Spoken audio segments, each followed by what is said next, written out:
The Celebrated Jumping Frog of Calaveras County by Mark Twain. In compliance with a request of a friend of mine who wrote me from the East, I called on good-natured, garrulous old Simon Wheeler and inquired after my friend's friend, Leonidas W. Smiley, as requested to do. And I hereunto append the result. I have a lurking suspicion that Leonidas W. Smiley is a myth, that my friend never knew such a personage, and that he only conjectured that, if I asked old Wheeler about him, it would remind him of his infamous Jim Smiley, and he would go to work and bore me nearly to death with some infernal reminiscence of him, as long and tedious as it should be useless to me. That was the design. It certainly succeeded.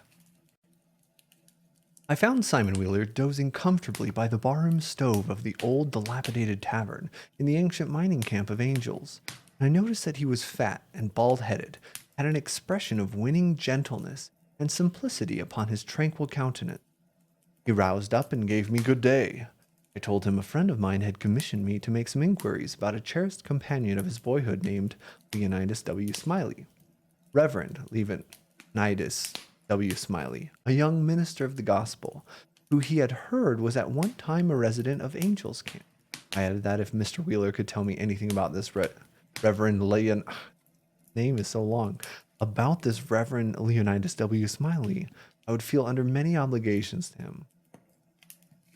Simon Wheeler backed me into a corner and blockaded me there with his chair, and then sat me down and reeled off the monotonous narrative which follows this paragraph. He never smiled. He never frowned. He never changed his voice from the gentle flowing key to which he tuned the initial sentence. He never betrayed the slightest suspicion of enthusiasm. But all through the interminable narrative there ran a vein of impressive earnestness and sincerity, which showed me plainly that, so far from his imagining that there was anything ridiculous or funny about his story, he regarded it as really important of a matter, and admired its two heroes as men of transcendent genius and finesse. To me, the spectacle of a man drifting serenely along such a queer yarn without ever smiling was exquisitely absurd. As I said before, I asked him to tell me what he knew of Reverend Leonidas W. Smiley, and he replied as follows. I let him go on his own way and never interrupted him once. There was a feller here by the name of Jim Smiley. In the winter of 49, or maybe it was the spring of 50, I don't recollect exactly. Somehow, though, what makes me think of it, one or the other, is because I remember the big flume wasn't finished when he first came to the camp. But anyway, he was a curiousest man, about always betting on anything that turned up you ever see.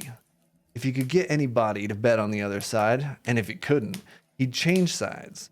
Any way that suited the other man would suit him anyway, just so he got a bet. He was satisfied. But still he was lucky, uncommon lucky. He most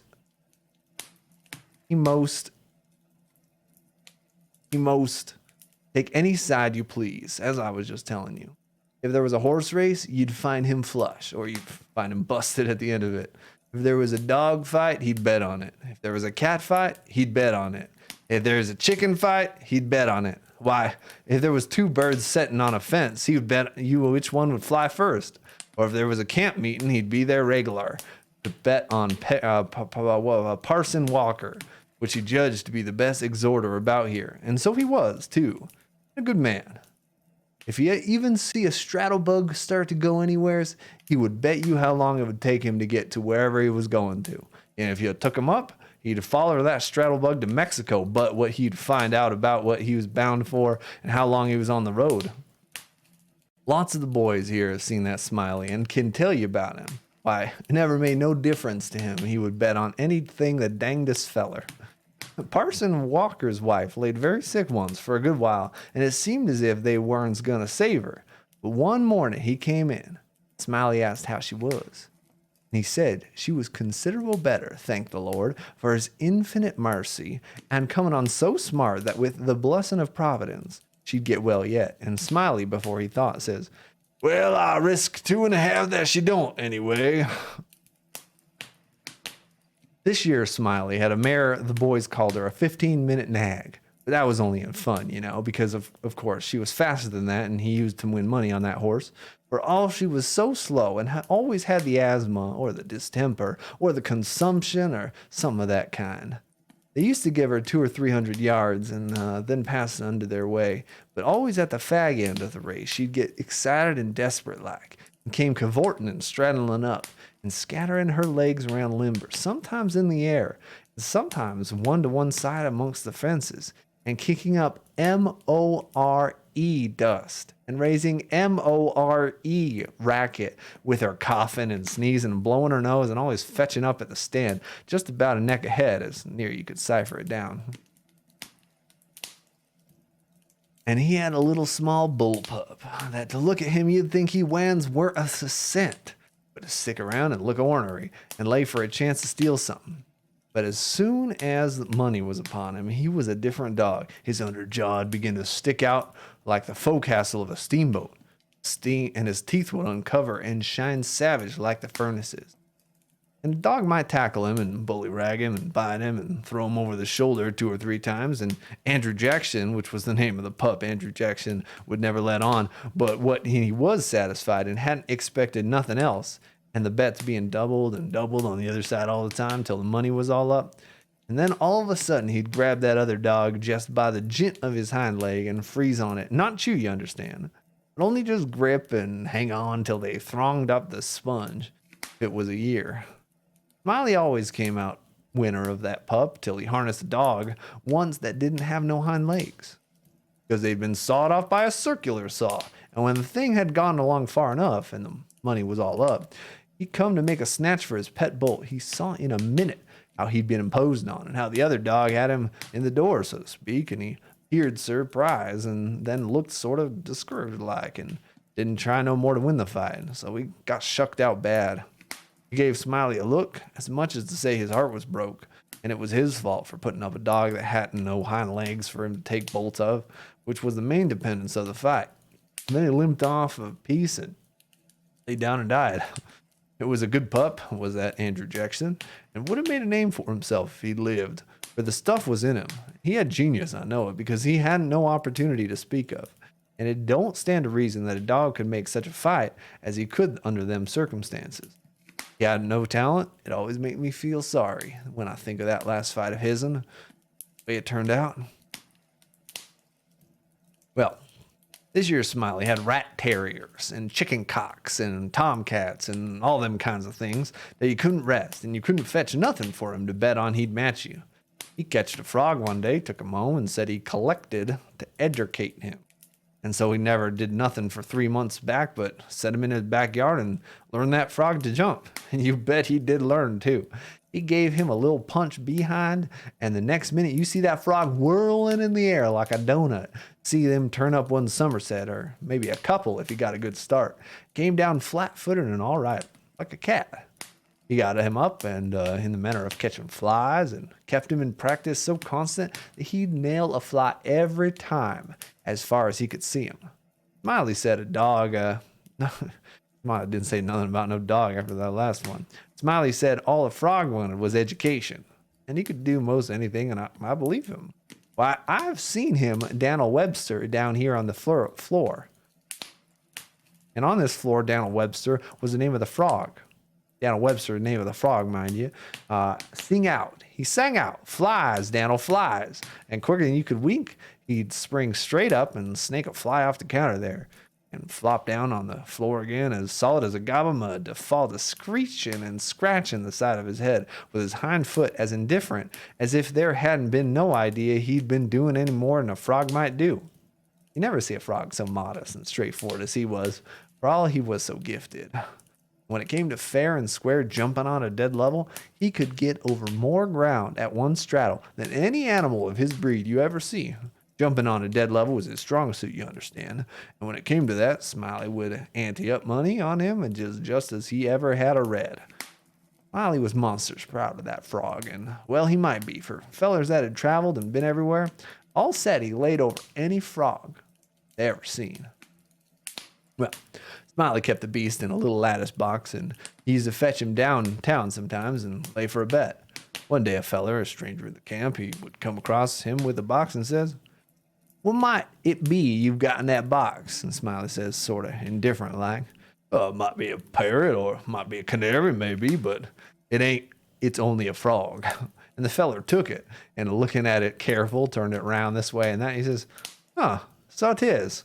Well, what's it good for?" "Well," Smiley says, easy and careless, "he's good enough for one thing. I should judge he can outjump any frog in Calaveras County." Feller took the box again and took another long, particular look and gave it back to Smiley and says, very deliberate, "Well, I don't see no pints about that frog that's any better than any other frog." "Maybe you don't," Smiley says. "Maybe you don't understand frogs, and maybe you don't understand them. Maybe you've had experience, and maybe you ain't only an amateur, as it were. Anyway, I've got my own opinion, and I'll risk $40 that he can outjump any frog in Calaveras County." The feller studied a minute and then says, kinder sad like, "Well, I'm only a stranger here, and I ain't got no frog. But if I had a frog, I'd bet you." Then Smiley says, "Well, that's all right. That's all right. If you hold my box a minute, I'll go and get you a frog." So the feller took the box and put up his $40 along with Smiley's, sat down to wait. Now, he sat there a good while, thinking to himself.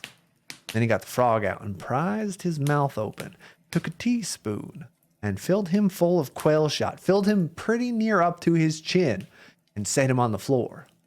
Smiley, he went to the swamp and slopped around in the mud for a long time, and finally he catched a frog, fetched him in and give him to this feller and says, "Now, if you're ready, set him alongside of Dan'l with his four paws, with just even with Dan'l, and I'll give the word."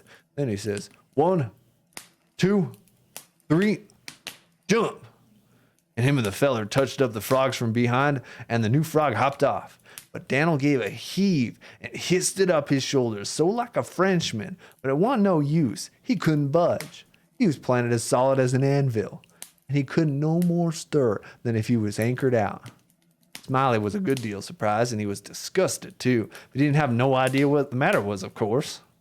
Feller took the money and started away. When he was going out at the door, he sort of jerked his thumb over his shoulder this way at Daniel and says, again, very deliberate, "Well, I don't see no pints about that frog that ends any better than another frog." Smiley, he stood scratching his head and looking down at Daniel a long time, and at last he says, "I do wonder what in the nation that frog threw it off for. I wonder if there ain't something matter with him when he appears to look mighty baggy somehow."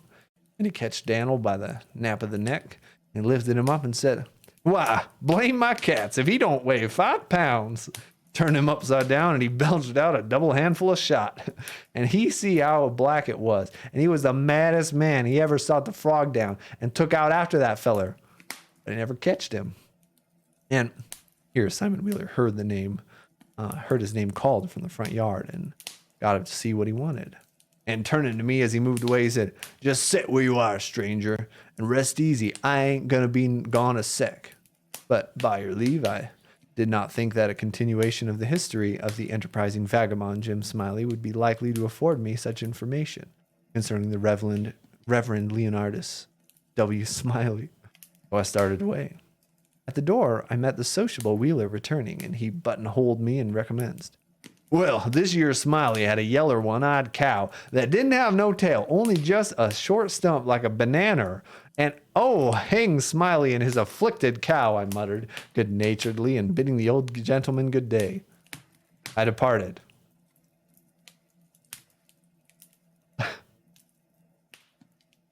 What are some of these stories? That's the whole thing.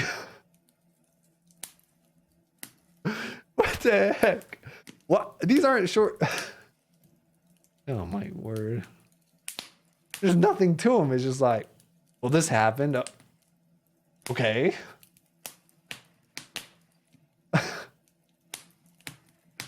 It's just as bad as that H.G. Wells short story where I read it and it's like, well, he dead now.